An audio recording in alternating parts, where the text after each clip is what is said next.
नमो ओम विष्णुपादाय कृष्णपृष्ठाय भूतले श्रीमते स्वामिनि इति नामिने। नमो ओम विष्णुपादाय कृष्णपृष्ठाय भूतले श्रीमते भक्तिवेदांत स्वामिनि इति नामिने। नमस्ते सारस्वती देवे गौरवाणी प्रचारिणे निर्विशेष शून्यवादी पाश्चात्य देश तारिणे। ओम अज्ञानं तिमिरान्धस्य ज्ञानाञ्जनाशलाकया चक्षुरुन्मिलितं येन तस्मै श्री गुरुवे नमः। श्री चैतन्य मनोभीष्टं स्थापितं येन भूतले स्वयं रूपा कदा मह्यं ददाति स्वपदान्तिकम्। मैं घोर अज्ञान के अंधकार में उत्पन्न हुई थी और मेरे गुरु ने अपने ज्ञान रूपी प्रकाश से मेरी आंखें खोल दी। मैं उन्हें सादर नमस्कार करती हूँ। श्रील रूप गोस्वामी प्रभुपाद कब मुझे अपने चरण कमलों में शरण प्रदान करेंगे, जिन्होंने इस जगत में भगवान चैतन्य की पूर्ति के लिए प्रचार योजना की स्थापना की है। वंदेहम श्री गुरु श्रीयुतापद कमलम श्री गुरून् वैष्णवंश्च श्री रूपम साग्रजातम सहगणा रघुनाथान्वितां तां सजीवं साद्वैतं सावधूतं परिजन सहितं कृष्ण चैतन्य देवं श्री राधा कृष्ण पादान सहगणा ललिता श्री विशाखान्वितांश्च। मैं अपने गुरु के चरण कमलों तथा समस्त वैष्णवों के चरणों को नमस्कार करती हूँ। मैं श्रील रूप गोस्वामी तथा उनके अग्रज सनातन गोस्वामी तथा साथ ही रघुनाथ दास, रघुनाथ भट्ट, गोपाल भट्ट एवं श्रील जीव गोस्वामी के चरण कमलों को सादर नमस्कार करती हूँ। मैं भगवान कृष्ण चैतन्य तथा भगवान नित्यानंद के साथ साथ अद्वैत आचार्य गदाधर श्रीवास तथा अन्य पार्षदों को सादर प्रणाम करती हूँ। मैं श्रीमती राधा रानी तथा श्री कृष्ण को श्री ललिता तथा श्री विशाखा सखियों सहित सादर नमस्कार करती हूँ। हे कृष्ण करुणा सिंधु दीनबंधु जगतपति गोपेश गोपिका कांत राधा कांत नमोस्तुते। हे कृष्ण, आप दुखियों के सखा तथा सृष्टि के उद्गम हैं। आप गोपियों के स्वामी तथा राधा रानी के प्रेमी हैं। मैं आपको सादर प्रणाम करती हूँ। तप्त कांचन गौरांगी राधे वृंदावनेश्वरी वृषभानुसुते देवी प्रणमामि हरिप्रिय। मैं उन राधा रानी को प्रणाम करती हूँ जिनकी शारीरिक कांति पिघले सोने के सदृश है, जो वृंदावन की महारानी है। आप राजा वृषभानु की पुत्री हैं और भगवान कृष्ण को अत्यंत प्रिय हैं। वांछा कल्पतरुभ्यश्च कृपा सिंधुभ्यैव च पतितानां पावनेभ्यो वैष्णवेभ्यो नमो नमः। मैं भगवान के समस्त वैष्णव भक्तों को सादर नमस्कार करती हूँ। वे कल्प वृक्ष के समान सबों की इच्छाएं पूर्ण करने में समर्थ हैं तथा पतित जीवात्माओं के प्रति अत्यंत दयालु हैं। जय श्री कृष्ण चैतन्य प्रभु नित्यानंदा श्री अद्वैत गदाधर श्रीवासादि गौर भक्त वृंद की जय। मैं श्री कृष्ण चैतन्य प्रभु नित्यानंद श्री अद्वैत गदाधर श्रीवासादि समस्त भक्तों को सादर प्रणाम करती हूँ। आप हरे कृष्ण महामंत्र में मेरे साथ जुड़ सकते हैं। हरे कृष्ण कृष्ण कृष्ण हरे हरे, हरे राम राम राम हरे हरे। हरे कृष्ण कृष्ण कृष्ण हरे हरे, हरे राम राम राम हरे हरे। हरे कृष्ण कृष्ण कृष्ण हरे हरे, हरे राम राम राम हरे हरे।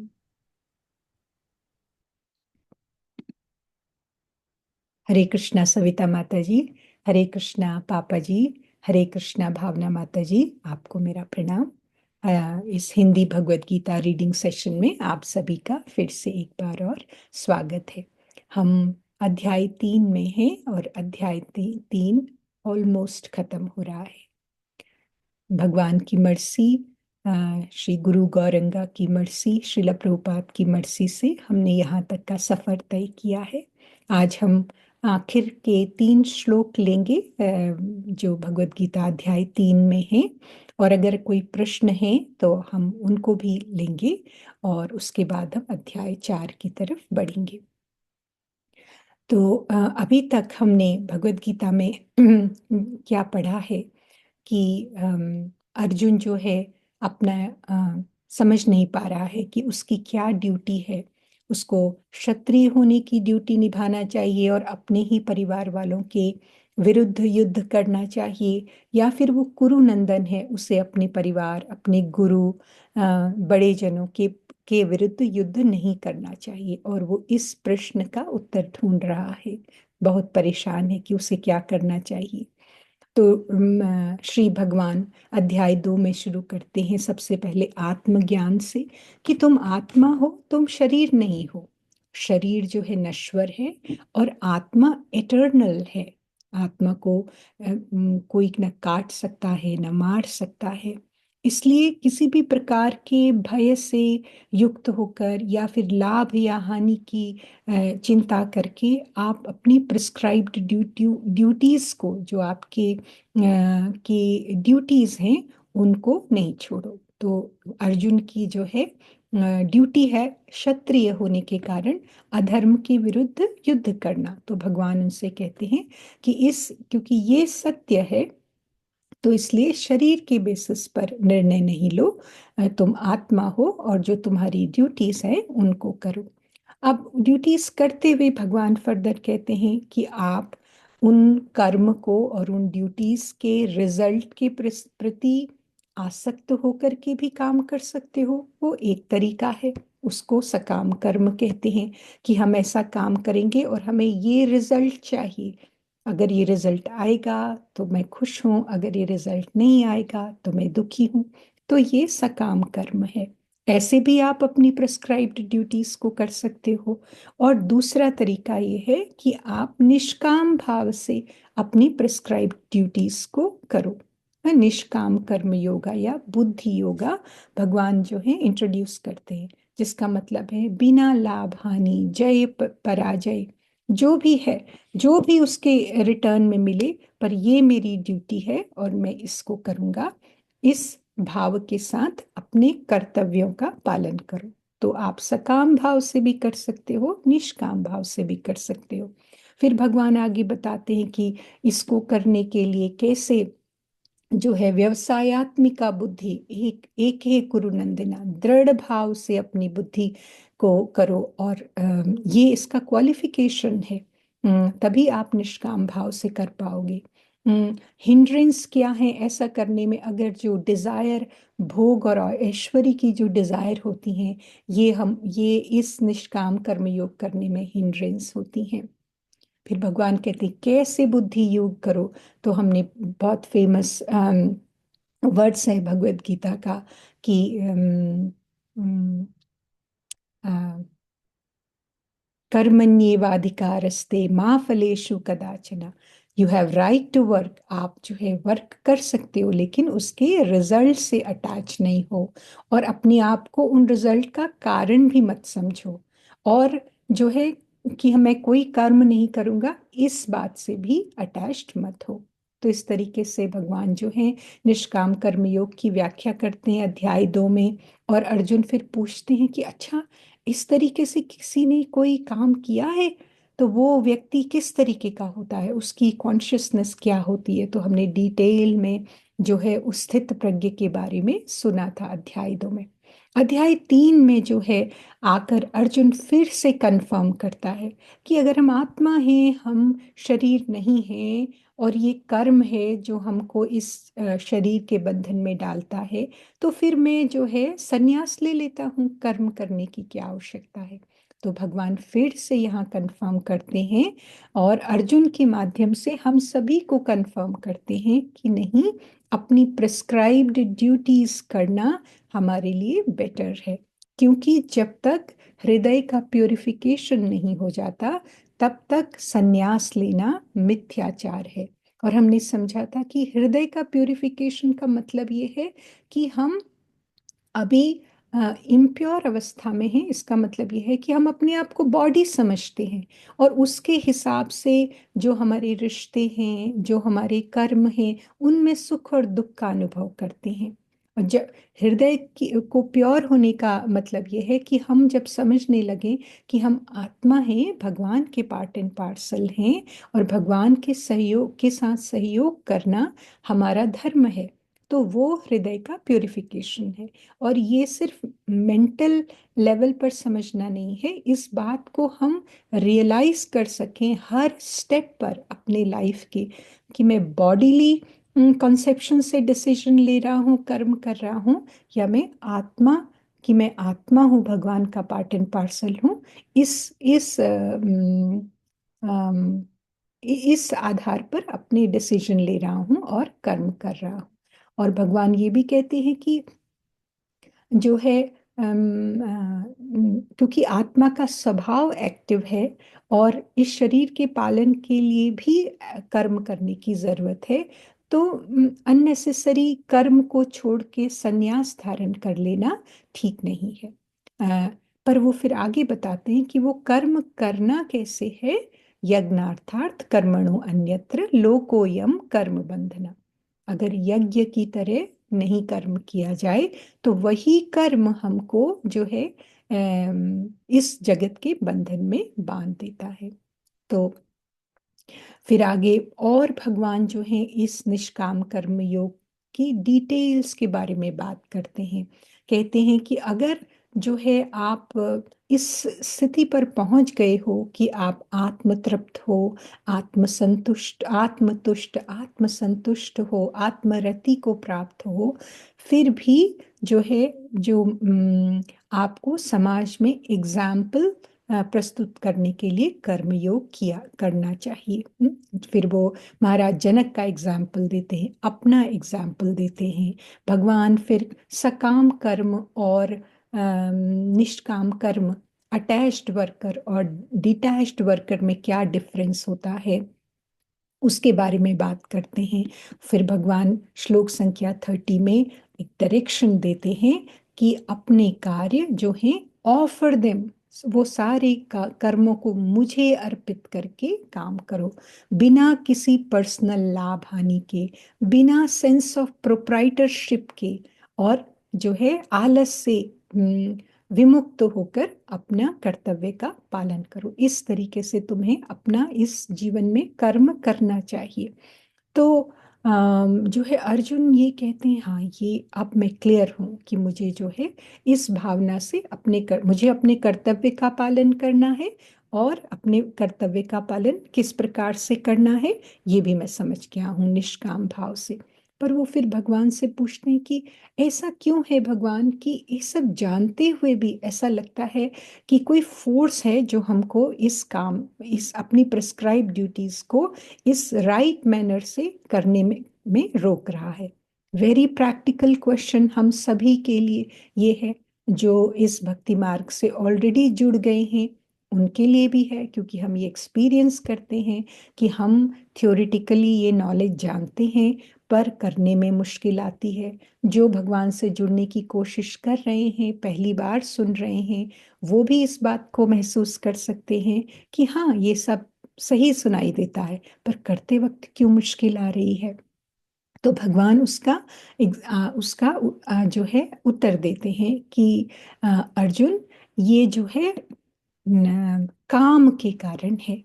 काम जो है यानी कि लस्ट, या यानी कि डिजायर, जो कि रजोगुण से पैदा होता है। और भगवान कहते हैं कि किस तरीके से वो जो है काम जब संतुष्ट नहीं होता तो क्रोध में, फिर मोह में और डिग्रेशन की तरफ ले जाता है। और हमने श्रील प्रभुपाद के परपोर्ट में बहुत सुंदर तरीके से सुना था कि वही रजोगुण से उत्पन्न जो डिजायर्स हैं, जब हम उन्हें कृष्णा की तरफ मोड़ देते हैं तो वो हमें तमोगुण की तरफ ले जाने की बजाय सतोगुण में ले जाते हैं, और सतोगुण से शुद्ध सत्व भक्ति में ले जाते हैं। भगवान और लस्ट के बारे में बताते हैं, वेरी क्लियरली फर्मली कहते हैं कि ये जो है जो लस्ट है ये तुम्हारा एटर्नल एनिमी है, नित्य वैरिणाम है। और ये कैसा है, कभी सेटिस्फाई नहीं होता, दुष्पूरेण है। और कैसे है, अनलीन है, एक फायर की तरह जलता रहता है। हम इसको कितना भी सेटिस्फाई करने की कोशिश करें, ये कम होने की बजाय बढ़ता रहता है। और कैसे कैसे डिफरेंट डिग्री ऑफ जो डिजायर्स होती हैं वो हमारी कॉन्शियसनेस को कवर करती हैं। और हमने उसके लिए भगवान एग्जाम्पल देते हैं कि जैसे स्मोक है, ये अग्नि के साथ जो धुआं होता है, वो जो है ह्यूमन कॉन्शियसनेस है, कि थोड़ा सा उसको अगर हवा दी जाए तो ये रिवाइव किया जा सकता है। थोड़ा कवर है, तो इसलिए जो है ह्यूमन बॉडी बहुत इम्पॉर्टेंट है, क्योंकि ह्यूमन बॉडी में ही वो कवरिंग थोड़ी कम है, और उसको हटा करके हम ओरिजिनल कॉन्शियसनेस में ला सकते हैं। उसके बाद एग्जाम्पल दिया था दर्पण और धूल का। वो जो है जानवरों की जो कॉन्शियसनेस होती है, जिसको कि संकुचित चेतना कहते हैं, हमारी ह्यूमन बीइंग की मुकुलित चेतना है, जो कि आगे जिसको विकसित और पूर्ण विकसित किया जा सकता है। एनिमल्स की संकुचित चेतना है। और जो है तीसरा एग्जाम्पल वो देते हैं कि जैसे भ्रूण होता है गर्भाशय में, वो आवृत्त चेतना है, जैसे कि पेड़ पौधों की होती है। वो कुछ नहीं करते, वो कॉन्शियस भी हैं, उन्हें इस बात का भी एहसास नहीं होता। तो इस तरीके से भगवान काम के बारे में डिटेल में जो है बताते हैं। उसके बाद जो है ये भी बताते हैं कि ये जो काम है ये कहाँ पर है। अगर आपने इसको हटाना है तो आपको पता होना चाहिए कि ये कहाँ है, ताकि इसको वहां से हटाया जा सके, इस दुश्मन को। तो हमने ये देखा था कि भगवान ये कहते हैं कि ये काम बाहरी ऑब्जेक्ट्स में नहीं है, सेंस ऑब्जेक्ट्स में नहीं है, बल्कि ये हमारे अंदर तीन जगहों पर है। हमारे सेंसेस पर, हमारे मन पर, और हमारी बुद्धि पर। ये तीन जगहों पर है, भगवान ने कहा था। तो अब भगवान जो है इन लास्ट तीन श्लोका में 41, 42, 43 में बताएंगे कि हमें हमें पता चल गया कि हमारा नित्य वैरिणा कौन है। कौन है जो हमको हमारा कर्म जो है जिस तरीके से करना चाहिए वो नहीं करने दे रहा है, जिसके कारण हम जन्म मृत्यु के साइकिल में फंसे जा रहे हैं। कहाँ पर है ये भी पता चल गया, सेंसेस में है, मन में है, बुद्धि में है। अब इसको कैसे जीता जाए, कैसे इस शत्रु के को हम कॉन्कर कर सके, भगवान इन तीन श्लोकों में 41, 42 और 43 में इसके बारे में बताते हैं। तो मैं अपना स्क्रीन शेयर करूंगी। और हमने लास्ट सेशन में पढ़ा था 41, पर हम फिर से पढ़ेंगे क्योंकि 41 और 42 एक साथ जाते हैं। Share my screen. अगर कोई प्रश्न है यहाँ तक तो हम उसको ले सकते हैं।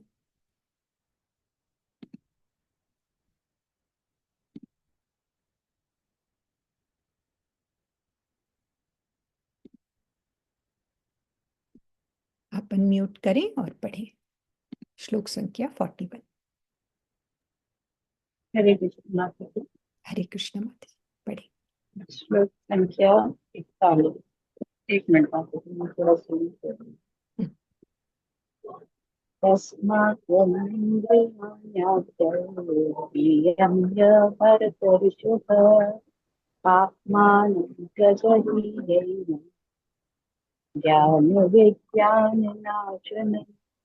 भावार्थ, इसलिए हे भरतवंश श्रेष्ठ अर्जुन, प्रारंभ से ही इंद्रियों को वश में करके इस पाप का महान प्रतीक काम का दमन करो, और ज्ञान तथा काम आत्म साक्षात्कार के इस विनाशकर्ता का वध कर। तात्पर्य, भगवान ने अर्जुन को प्रारंभ से ही इंद्रिय संयम करने का उपदेश दिया, जिससे वह अपने पापी शत्रु काम का दमन कर सके। जो आत्म साक्षात्कार तथा आत्मज्ञान की उत्कंठा को नष्ट करने वाला। ज्ञान का अर्थ है आत्मा, और अनात्मा के भेद का बोध, अर्थात यह ज्ञान कि आत्मा शरीर नहीं है। विज्ञान से आत्मा की स्वाभाविक स्थिति तथा परमात्मा के साथ उसके संबंध का प्रशस्त ज्ञान सूचित होता है।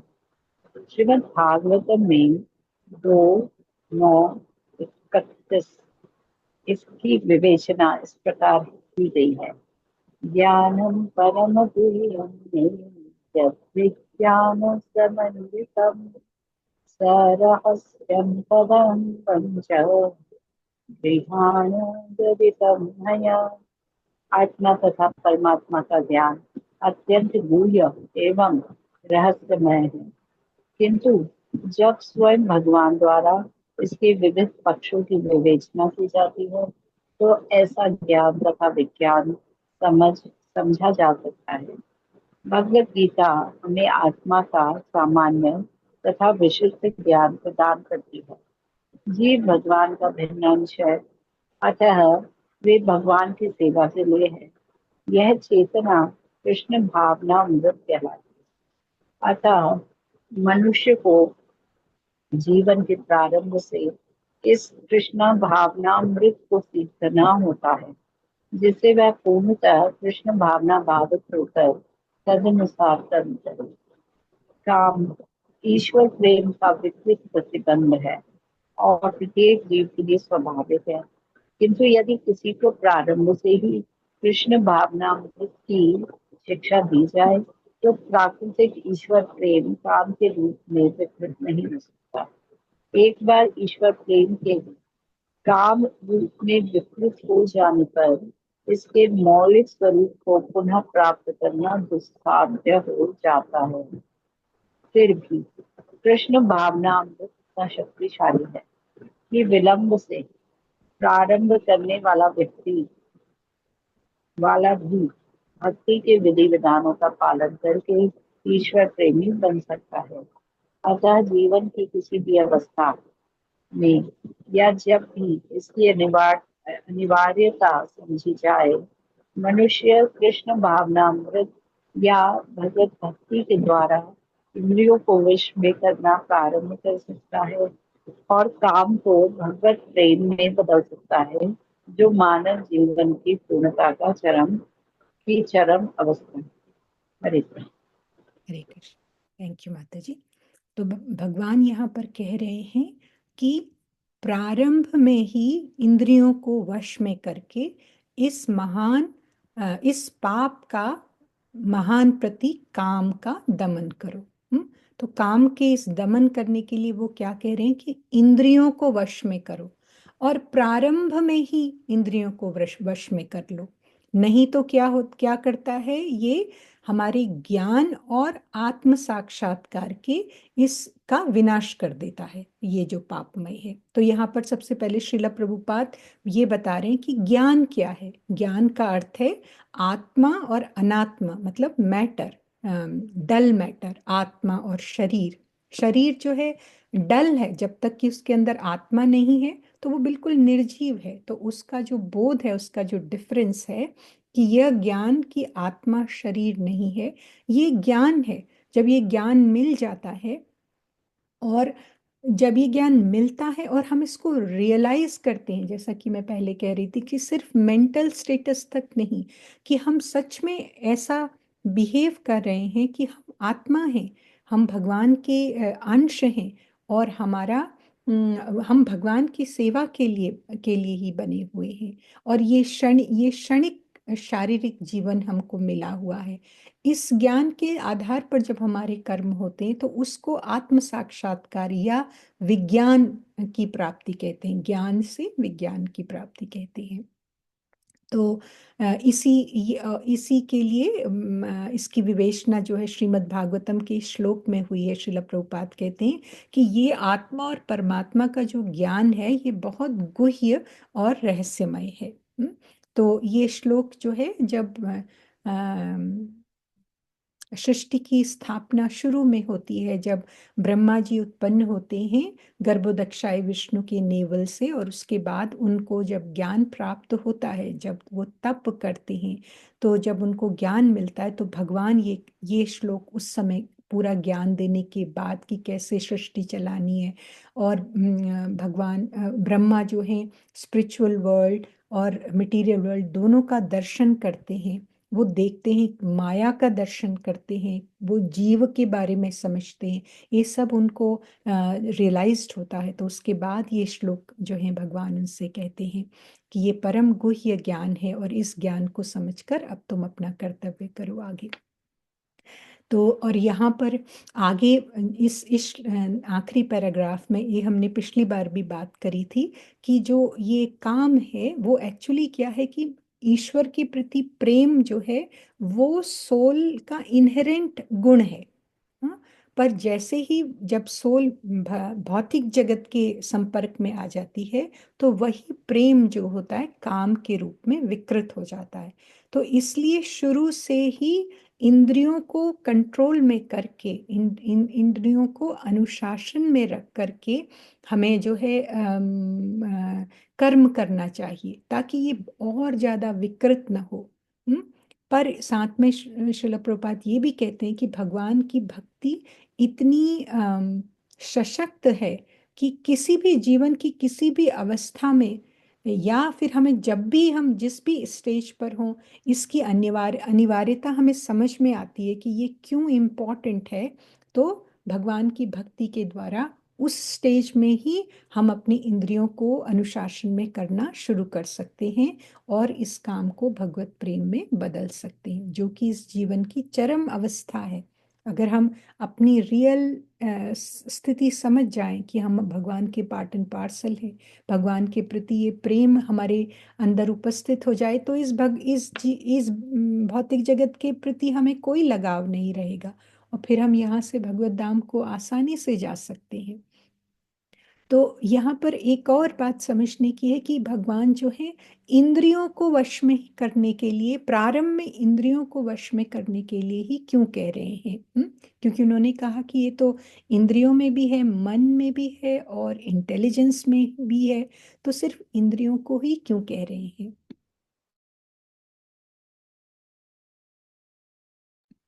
हरे कृष्ण। तो इसको हम समझेंगे अगले श्लोक में कि ऐसा भगवान क्यों कह रहे हैं।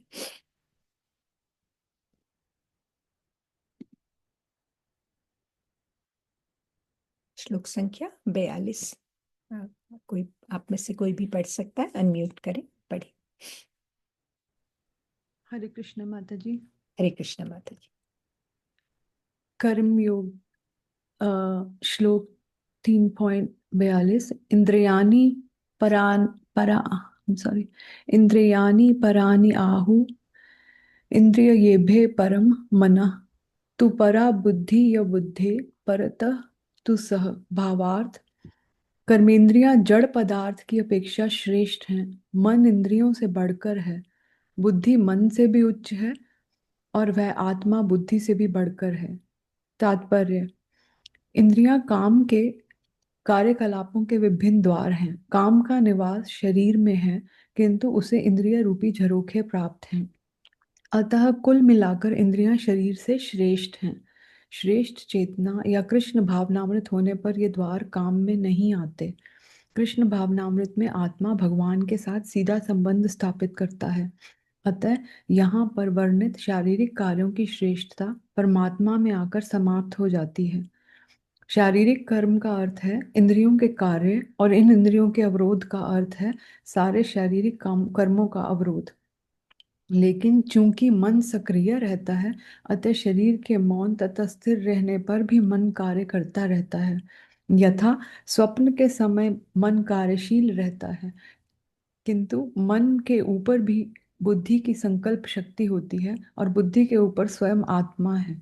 अतः यदि आत्मा प्रत्यक्ष रूप में परमात्मा में रत हो, तो अन्य सारे अधीनस्थ यथा यथा बुद्धि, मन तथा इंद्रियां स्वतः रत हो जाएंगे। कठोपनिषद में एक ऐसा ही अंश है जिसमें कहा गया है कि इंद्रिय विषय इंद्रियों से श्रेष्ठ हैं, और मन इंद्रिय विषयों से श्रेष्ठ है। अतः यदि मन भगवान की सेवा में निरंतर लगा रहता है, तो इन इंद्रियों के अन्यत्र रत होने की संभावना नहीं रह जाती। इस मनोवृत्ति की विवेचना की जा चुकी है। परमं दृष्टा निर्वर्तते। यदि मन भगवान की दिव्य सेवा में लगा रहे, तो तुच्छ विषयों में उसे लगने की संभावना नहीं रह जाती। कठोपनिषद में आत्मा को महान कहा गया है। अतः आत्मा इंद्रियों, मन तथा बुद्धि, इन सबसे ऊपर है। अतः सारी समस्या का हल यह ही है कि आत्मा के स्वरूप को प्रत्यक्ष समझा जाए। Shall I continue, माता जी? यस माता जी, यस। मनुष्य को चाहिए कि बुद्धि के द्वारा आत्मा की स्वाभाविक स्थिति को ढूंढे, और फिर मन को निरंतर कृष्ण भावनामृत में लगाए रखे। इससे सारी समस्या हल हो जाती है। सामान्यतः नवदीक्षित अध्यात्मवादी को इंद्रिय विषयों से दूर रहने की सलाह दी जाती है, किंतु इसके साथ साथ मनुष्य को अपनी बुद्धि का उपयोग करके मन को सशक्त बनाना होता है। यदि कोई बुद्धिपूर्वक अपने मन को भगवान के शरणागत होकर कृष्ण भावनामृत में लगाता है तो मन स्वतः सशक्त हो जाता है। और यद्यपि इंद्रियां सर्प के समान अत्यंत बलिष्ठ होती हैं, किंतु ऐसा करने पर वे दंत विहीन सांपों के समान अशक्त हो जाएंगी। यद्यपि आत्मा, बुद्धि, मन तथा इंद्रियों का भी स्वामी है, तो भी जब तक इसे कृष्ण की संगति या कृष्ण भावनामृत में सुदृढ़ नहीं कर लिया जाता, तब तक चलायमान मन के कारण नीचे गिरने की पूरी संभावना बनी रहती है। हरे कृष्ण। हरे कृष्ण। थैंक यू माता जी। तो भगवान यहाँ पर क्या कह रहे हैं? इंद्रियाणी पराणी आहु।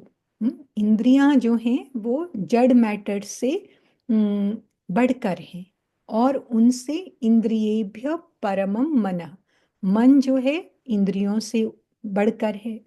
और फिर कहते हैं कि मनसस्तु परा बुद्धयो, कि जो बुद्धि है वो मन से भी ऊपर है। और ये आत्मा जो है बुद्धि से भी ऊपर है। तो यहाँ पर एक हायरार्की दी है भगवान ने। और उसके लिए मैंने एक डायग्राम बनाया था, मैं आपके साथ शेयर करती हूँ, और फिर हम समझेंगे कि इसका क्या मतलब है।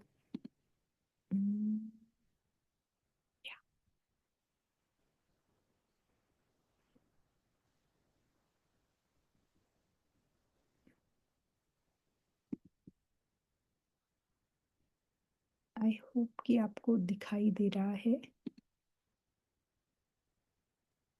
जी माता जी। तो ये हैं सेंस ऑब्जेक्ट्स जो कि शरीर से बाहर हैं। जो भी चीजें हम देखते हैं, खाते हैं, जड़ ऑब्जेक्ट्स जो हैं बाहर, ये हमारा शरीर है, जिसके अंदर मेन अंदर जो है, जैसे हमने पिछली बार भी समझा था कि सोल है, उसके बाहर इस बुद्धि, इंटेलिजेंस का आवरण है, उसके बाहर मन का आवरण है, माइंड, और उसके बाद उसके जो झरोके हैं, जैसे श्रील प्रभुपाद कहते हैं, वो हमारे सेंसेस हैं। सेंसेस हमारी ज्ञानेंद्रियां होती हैं। 5 ज्ञानेंद्रियां हैं और 5 कर्म इंद्रियां हैं। तो ज्ञानेंद्रियां जैसे हमारी आंखें हैं, नाक हैं, कान हैं, टंग है। और कर्मेंद्रियां हाथ हैं, पाँव हैं, जनेंद्रियां हैं, और मलमूत्र विसर्जन करने की हैं। तो वो ये हमारी 5 जो हैं कर्मेंद्रियां होती हैं। तो यहाँ पर वो क्या कह रहे हैं कि जो है सेंसेस जो हैं डल मैटर से ऊपर हैं। क्योंकि सेंसेस जो हैं कॉन्शियस हैं, क्योंकि वो इस शरीर का पार्ट हैं, और इस शरीर जो के अंदर आत्मा के होने के कारण कॉन्शियसनेस है। और ऐसा नहीं है कि सेंस ऑब्जेक्ट चल करके हमारे पास आते हैं, हमारे सेंसेस उन सेंस ऑब्जेक्ट्स को ढूंढते हैं। तो इसलिए सेंसेस जो हैं डल मैटर से ऊपर है, और मन सेंसस से ऊपर है।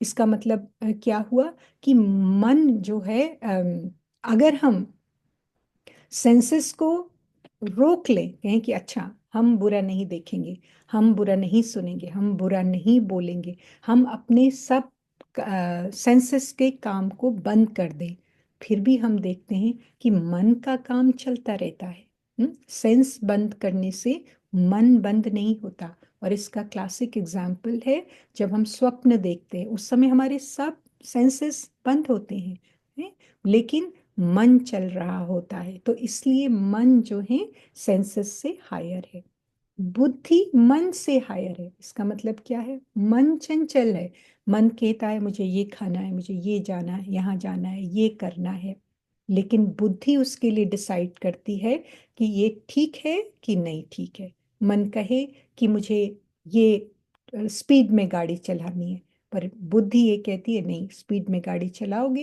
एक्सीडेंट हो जाएगा, टिकट मिल जाएगा। तो इंटेलिजेंस जो है मन से हायर है, और इन तीनों चीजों से हायर है सोल। तो शिला प्रभुपाद यहाँ पर कह, और ये एनालॉजी भी आप लोगों ने बहुत बार सुनी और देखी होगी, कि ये जो ये चैरियट को जो है बॉडी से कंपेयर किया जाता है, जहाँ ये जो हॉर्सेस हैं, ये घोड़े हैं, ये डिफरेंट सेंसेस हैं जो इधर उधर भागते हैं। और मन जो है ये इसको क्या बोलते हैं, कमान जो होती है उसकी, मेरे को ठीक से शब्द नहीं आ रहा, ये मन है। और ये कमान चलाता कौन है? इंटेलिजेंस है। और इस रथ पर जो है सोल बैठा बैठा हुआ है। तो अगर ये सेंसेस इधर उधर भागते हैं, या ये कमांड ठीक नहीं है, या ये इंटेलिजेंस प्योरीफाई इम्प्योर है, तो ये सोल जो है इम्प्योर हो जाती है। ये सोल अपने आप को बॉडी से बॉडी समझने लगती है और उस हिसाब से कर्म करने लगती है। पर जब इंटेलिजेंस जो होती है साधु शास्त्र से प्रेरित होती है, से शार्प होती है कि सत्य क्या है, तो वो जो है फिर माइंड को कंट्रोल रखती है और माइंड सेंसेस को कंट्रोल रखते हैं। तो ये चैरियट एनालॉजी आप लोगों ने सुनी होगी पहले भी। और तो यहाँ श्रीला प्रभुपाद कहते हैं, अगर हम परपोट में वापस जाएं, कि क्योंकि आत्मा सबसे ऊपर है, तो अगर आत्मा भगवान के कार्य में, भगवान में रत रहे, आत्मा को अपना स्वरूप पता हो, तो फिर ये जो है मन बुद्धि और इंद्रियां उसके अधीनस्थ हो जाते हैं। लेकिन आत्मा को अपना स्वरूप नहीं पता है, वो तो अपने आप को बॉडी से आइडेंटिफाई कर रही है। इसलिए जो है अपने सही स्वरूप को समझना, प्रत्यक्ष समझ पाना ही इस समस्या का हल है। तो इसलिए क्या करते हैं, श्रील प्रभुपाद यहाँ कह रहे हैं कि जो नवदीक्षित आध्यात्मवादी होते हैं, जब हम शुरू में आते हैं इसमें, तो सबसे पहले हमको जो है इंद्रिय विषयों से दूर रखने की सलाह दी जाती है। तो हमारे 4 रेगुलेटेड प्रिंसिपल हमको शिला प्रभुपाद ने दिए हैं, और हम जो है अपनी सभी इंद्रियों को इंद्रिय विषयों से हटा करके भगवान की सेवा में लगाते हैं। हम अपनी इंद्रियों से, हाथों से सेल्फ एंजॉयमेंट करने की बजाय भगवान की सेवा करते हैं। आंखों से भगवान के विग्रह का दर्शन करते हैं, instead of watching movie, watching TV. अपनी जिह्वा से भगवान के प्रसाद को ग्रहण करते हैं। तो इस तरीके से हम इंद्रियों को रेगुलेट कर रहे हैं, इंद्रियों को दबा नहीं रहे। ऐसा नहीं कि हमने खाना छोड़ दिया, सुनना छोड़ दिया, काम करना छोड़ दिया, बट इंद्रियों को रेगुलेट करने की जरूरत है सबसे पहले। इंद्रियों से ऊपर मन है, तो मन को क्यों नहीं रेगुलेट किया जाए? पर मन को रेगुलेट करना बहुत मुश्किल है। मन जो है सशक्त है, बहुत ज्यादा सशक्त है। तो हम क्या करते हैं, मन से ऊपर बुद्धि है, हम बुद्धि को सशक्त करते हैं। बुद्धि को कैसे सशक्त करते हैं? शास्त्र पढ़ के, भगवत गीता भागवतम पढ़ के। और जो है हम हरे कृष्णा मंत्र का जाप करते हैं। मंत्र का मतलब होता है मनः त्रायते इति मंत्र, जो मन को सशक्त बनाता है वो मंत्र है।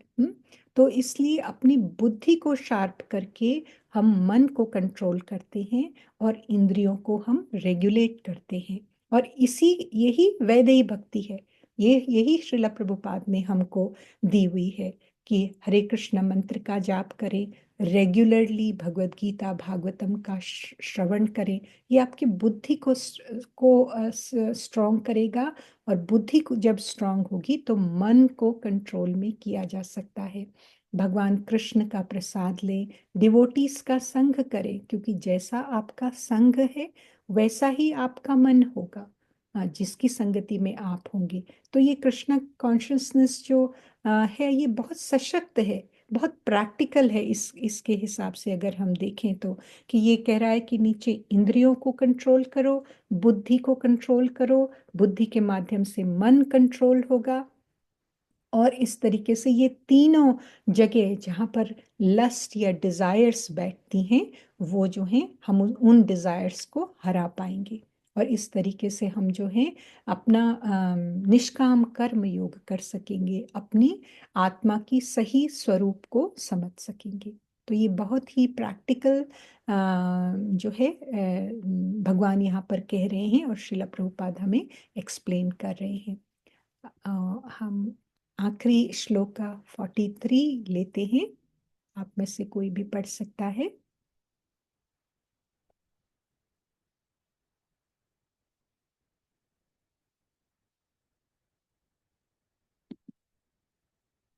आप आपको अपने को अनम्यूट करें और पढ़ें। सविता माता जी, आपने अनम्यूट किया है, पर अगर आप पढ़ रहे हैं तो हमें सुनाई नहीं दे रहा है। अभी सुनाई दे रहा है? थोड़ा और क्लोज आइए माइक के, बहुत हल्की आवाज है। अभी हाँ, अभी ठीक है। हाँ, लैपटॉप से क्या मेरा कुछ प्रॉब्लम है? अभी सुनाई दे रहा है? हाँ, बिल्कुल ठीक सुनाई दे रहा ओके। हरे कृष्ण माता जी। है। हरे कृष्ण। एवं बुद्धे परम बुद्ध्वा संस्थाभ्यात्मानमात्मना जहि शत्रुं महाभाहो कामरूपं दुरासदम्। भावार्थ, इस प्रकार ये हे महाभाव अर्जुन, आपने आप को भौतिक इंद्रियों मन तथा बुद्धि से परे जानकर और मन को सावधान आध्यात्मिक बुद्धि कृष्ण भावनामृत से स्थिर करके आध्यात्मिक शक्ति द्वारा इस काम रूपी दुर्जय शत्रु को जीतो।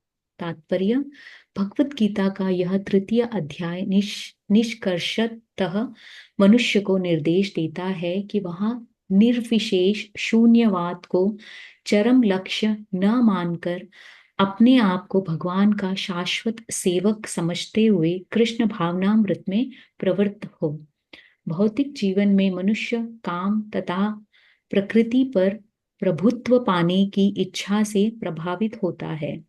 प्रभुत्व तथा इंद्रिय तृप्ति की इच्छाएं बद्ध जीव की परम शत्रु है, किंतु कृष्ण भावनामृत की शक्ति से मनुष्य इंद्रियों, मन तथा बुद्धि पर नियंत्रण रख सकता है।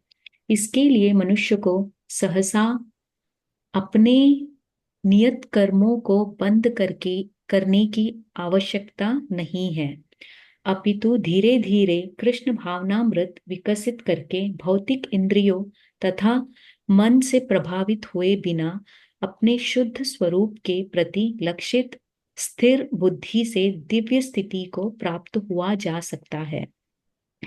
यही इस अध्याय का सारांश है। सांसारिक जीवन की अपरिपक्व अवस्था में दार्शनिक चिंतन तथा यौगिक आसनों के अभ्यास से इंद्रियों को वश में करने के कृत्रिम प्रयासों से आध्यात्मिक जीवन प्राप्त करने में सहायता नहीं मिलती। उसे श्रेष्ठ बुद्धि द्वारा कृष्ण भावनामृत में प्रशिक्षित होना चाहिए। इस प्रकार श्रीमद् भगवद गीता के तृतीय अध्याय कर्म योग का भक्ति वेदांत तात्पर्य पूर्ण हुआ। हरे कृष्णा माता जी। हरे कृष्ण। थैंक यू माता जी। तो इस ये कंक्लूडिंग श्लोका है, जिसमें भगवान कह रहे हैं कि अपने आप को इंद्रियों, मन और बुद्धि से परे जानो। मन को सावधान आध्यात्मिक बुद्धि से स्थिर करके आध्यात्मिक शक्ति के द्वारा इस काम रूपी दुर्जय शत्रु को जीतो। ये हमने ऑलरेडी डिस्कस कर लिया है, और श्रीला प्रभुपाद फिर से इस तात्पर्य में कह रहे हैं कि क्या इस पूरे चैप्टर का सारांश क्या है, कि जो इंद्रिय तृप्ति की इच्छाएं हैं, या प्रभुत्व, प्रोप्राइटरशिप, लॉर्डशिप जो है, और इंद्रिय तृप्ति की इच्छाएं, ये बद्ध जीव की, कंडीशन सोल की परम शत्रु हैं। और इसको कैसे जीतना है? कृष्ण भावनामृत की शक्ति से इंद्रियों, मन और बुद्धि पर नियंत्रण करना है। सहसा अपने कर्मों को बंद नहीं कर लेना है, जैसे कि शुरू में उन्होंने कहा था कि सन्यास नहीं धारण कर लेना है, अपने नियत कर्मों को करते जाना है। पर कैसे करना है?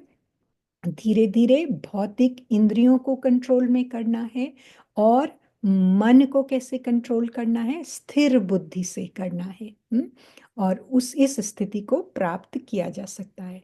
तो वो कह रहे हैं कि दार्शनिक चिंतन से या यौगिक अभ्यासों की बजाय इंद्रियों को कंट्रोल करने के जो है श्रेष्ठ बुद्धि के द्वारा, जो कि हमें साधु और शास्त्रों से मिलती है, हमें जो है अपने मन को कंट्रोल करना चाहिए।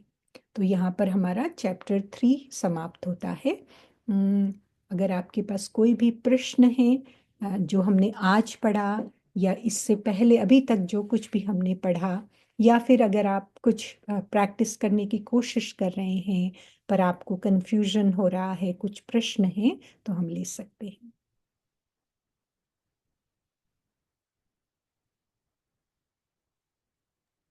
हरे हरे कृष्ण कृष्ण। माता जी। I am sorry. हाँ, आप बोलिए। नहीं, आप स्टार्ट कर चुके हैं, प्लीज आप बोलिए। ओके। चलिए भावना माता जी आप कहें। माता जी, मेरे को बहुत ये कंफ्यूजन जो हो रहा है कृष्ण भगवान जी और जो बाकी देवी देवता आपने बताए जो दूसरे लेवल पे रहते हैं, तो जो आपका भी लास्ट स्टेटमेंट था कि अगर ये प्रैक्टिस करते हुए कुछ कंफ्यूजन या मुश्किल आ रही है तो वो एक फोकस नहीं बन पा रहा क्योंकि बहुत सारे डेटीज और लॉर्ड्स हैं हम्म, उसमें। जो अभी तक ये पता है कि लाइफ की प्रैक्टिकल प्रॉब्लम्स को रिजॉल्व करने के लिए आप किसी ना किसी डेटी को फॉलो करते हो एवरी डे को, और वहाँ पर आपकी बात भी अलाइन कर रही है उन थॉट से। लेकिन उन चीज़ों से जब हम किसी एक देवी देवता को याद करते हैं तो कृष्ण भगवान जी रह जाते हैं। तो वो वाली थोड़ी एक प्रैक्टिकल प्रॉब्लम है जो अभी तक तो लाइफ में एक फोकस बना के चल लिए थे। हम्म। अब ये लगता है कि अगर मैं हरे कृष्णा ही मन में बोलूंगी, अब चैंट करूंगी, तो क्या मेरी प्रैक्टिकल प्रॉब्लम सॉल्व नहीं होंगी? फिर मुझे किसी और गॉड के पास जाना पड़ेगा। तो ये प्रॉब्लम अभी प्रैक्टिकली आ रही है। तो माता जी जैसे कि हम हरे कृष्ण महामंत्र के या हरि नाम की महत्ता में हम सुन रहे हैं। मैंने एक वीडियो भी भेजा था, पता हाँ पता जी। नहीं आपको हाँ जी। चांस मिला पढ़ने का कि नहीं।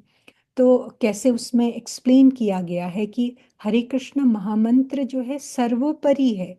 क्योंकि आपने देखा होगा कि उसमें महाराज एक्सप्लेन कर रहे हैं कि किसी भी मंत्र में बीज होता है, नाम होता है और न्यास होता है, और उसका नाम जो है वो मेन पार्ट होता है।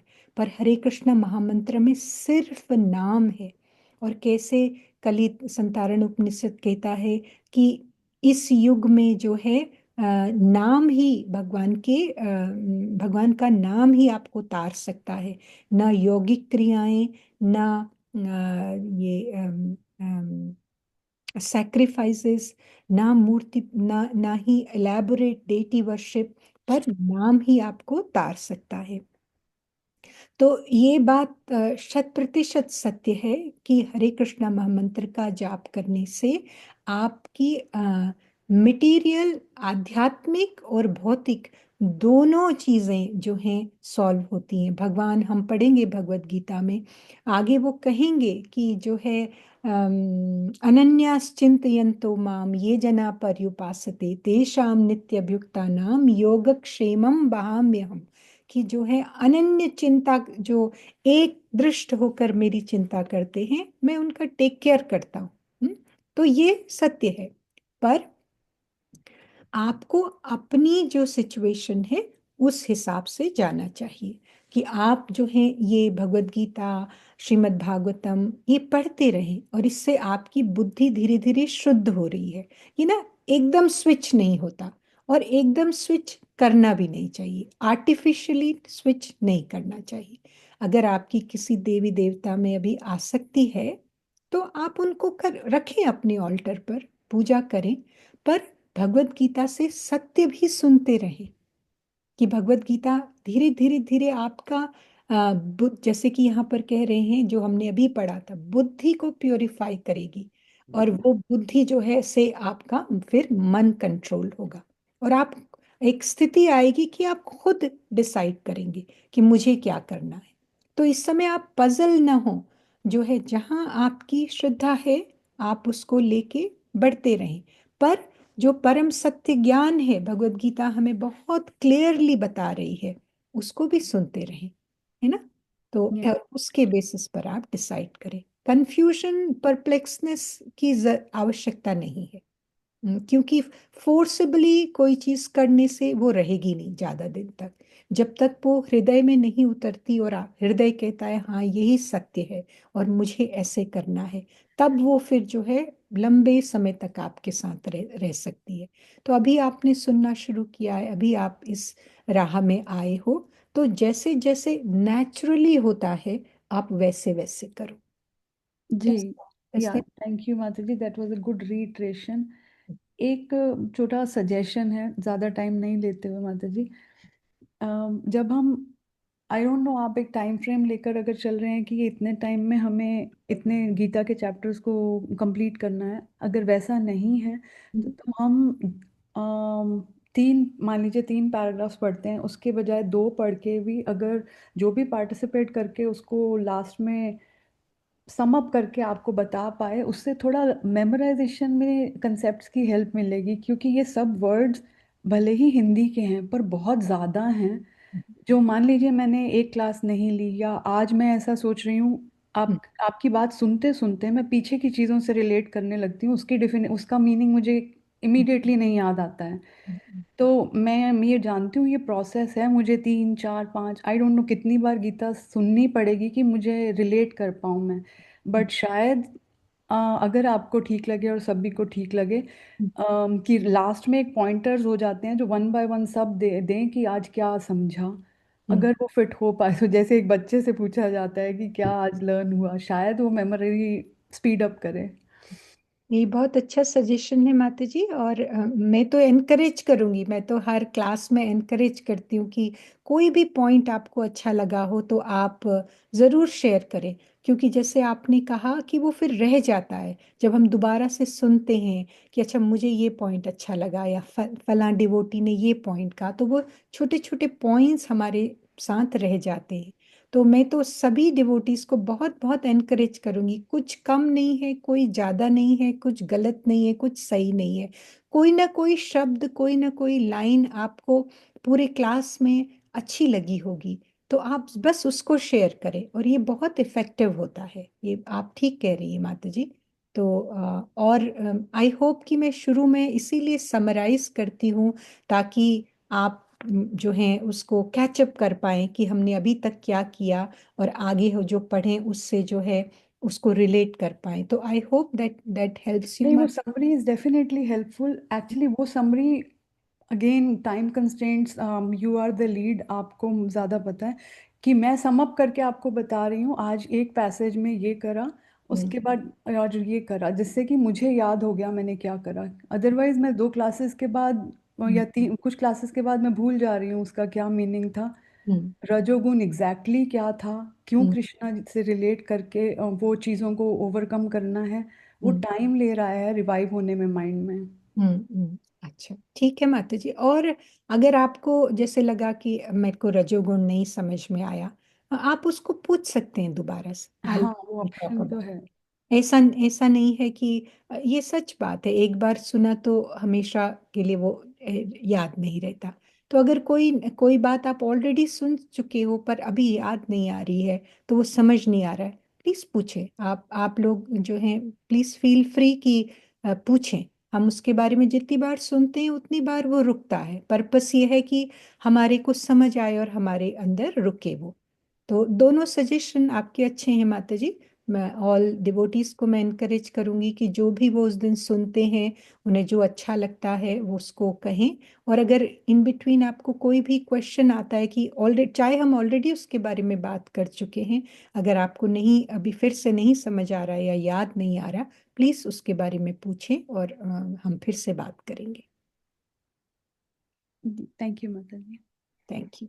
वृंदावनेश्वरी माता जी।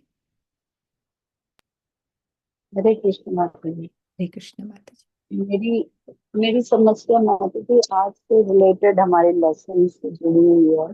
हाँ हाँ।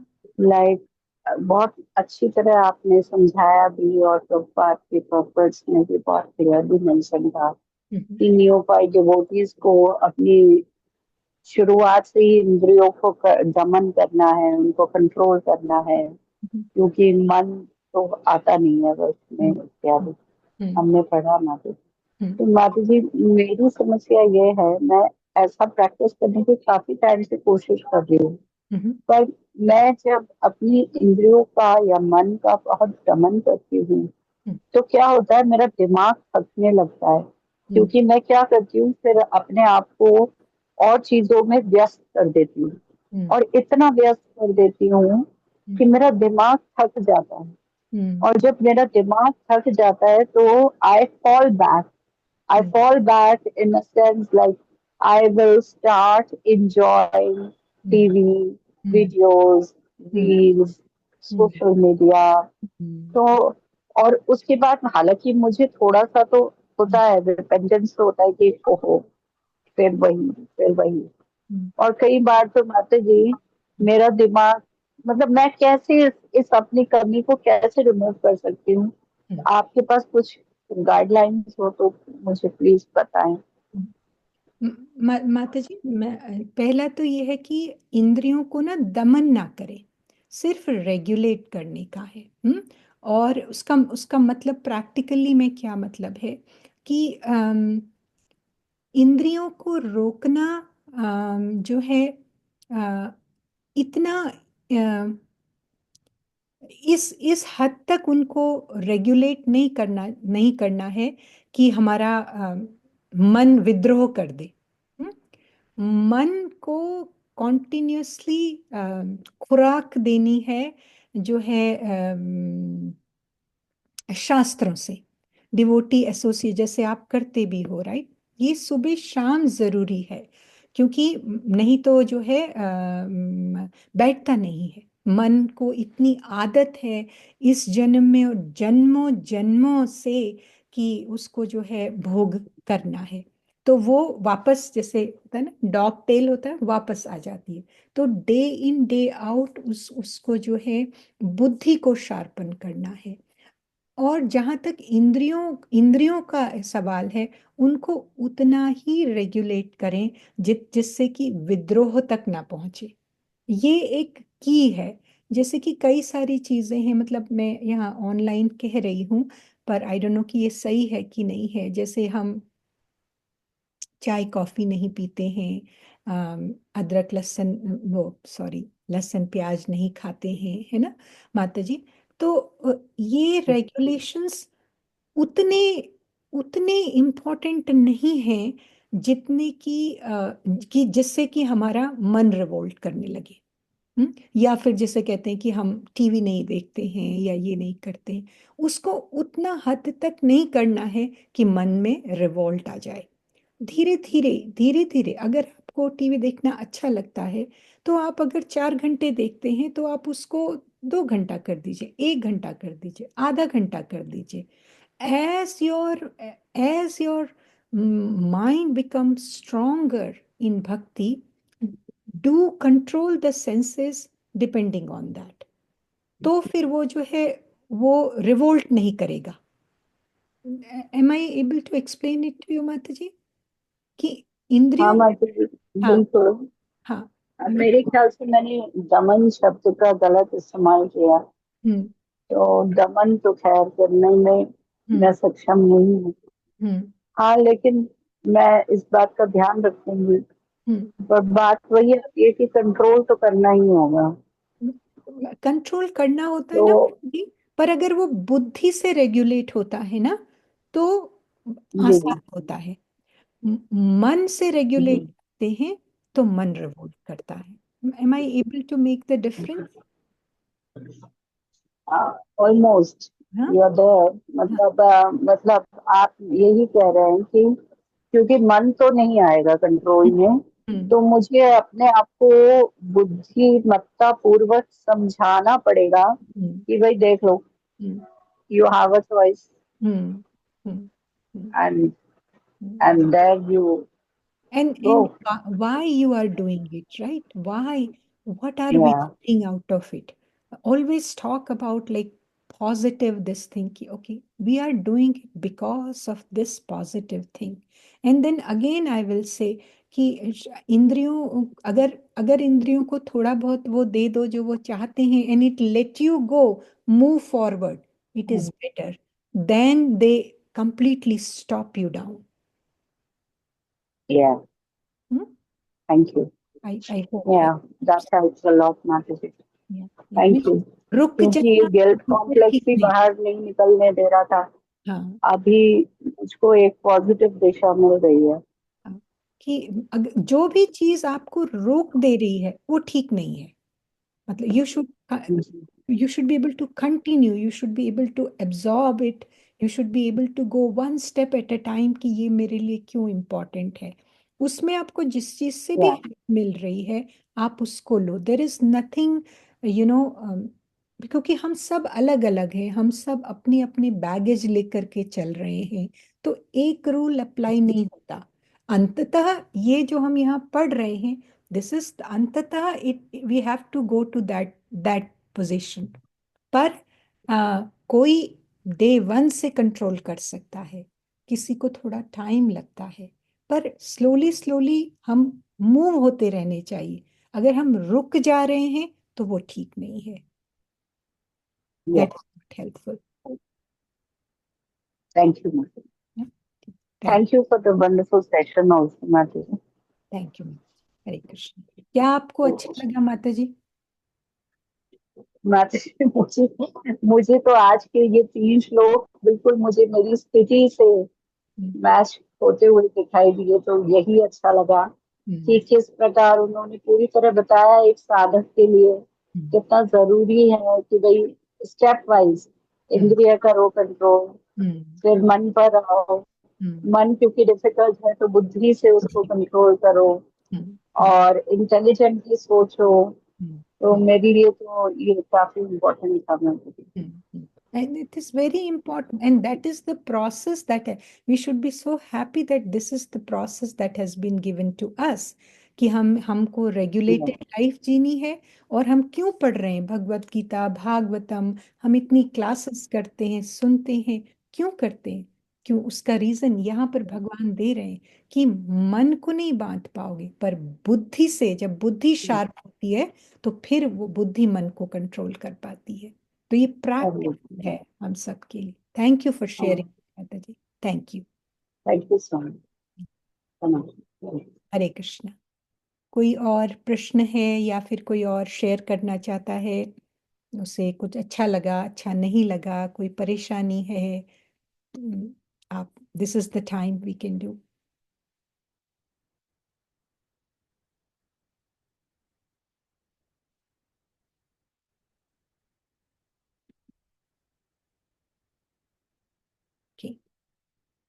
तो अगली क्लास में हम फिर जो है अध्याय 4 से शुरू करेंगे, जो है दिव्य ज्ञान। तो एक्चुअली अध्याय 4 में भगवान थोड़ा डिटोर ले रहे हैं। वो अभी आगे इस निष्काम कर्म के बारे में और बात करेंगे, अध्याय 5 में भी बात, अभी उनकी बात खत्म नहीं हुई है, अभी और समझाएंगे हमें कि कैसे करना है, क्योंकि ये इतना आसान नहीं है। पर यहाँ बीच में क्योंकि उन्होंने अभी ज्ञान की बात की है कि ज्ञान से बुद्धि को कंट्रोल करना है, तो वो अध्याय 4 में हमें बताएंगे कि ये ज्ञान क्या है।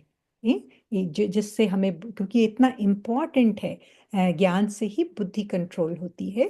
तो अध्याय 4 में वो हमें बताएंगे कि ये दिव्य ज्ञान क्या है। और फिर अध्याय 4 के बाद वो फिर वापस निष्काम कर्म में आ जाएंगे, अभी उन्होंने और बात करनी है। तो अध्याय 5 में फिर हम निष्काम कर्म के बारे में और बात करेंगे, कर्म संन्यास योग के बारे में। तो इसके साथ हम आज का सेशन यहीं समाप्त करते हैं, प्रार्थना के साथ। वांछा कल्पतरुभ्यश्च कृपा सिंधुभ्यैव च पतितानां पावनेभ्यो वैष्णवेभ्यो नमो नमः। अनंत कोटि वैष्णव वृंद की जय। श्रील प्रभुपाद की जय। श्रील गुरुदेव की जय। सामवेद समस्त भक्त वृंद की जय। आप सभी का बहुत बहुत धन्यवाद। Hare Krishna. Thank you so much माता जी। हरे कृष्ण। थैंक यू माता जी। हरे कृष्ण। Thank you.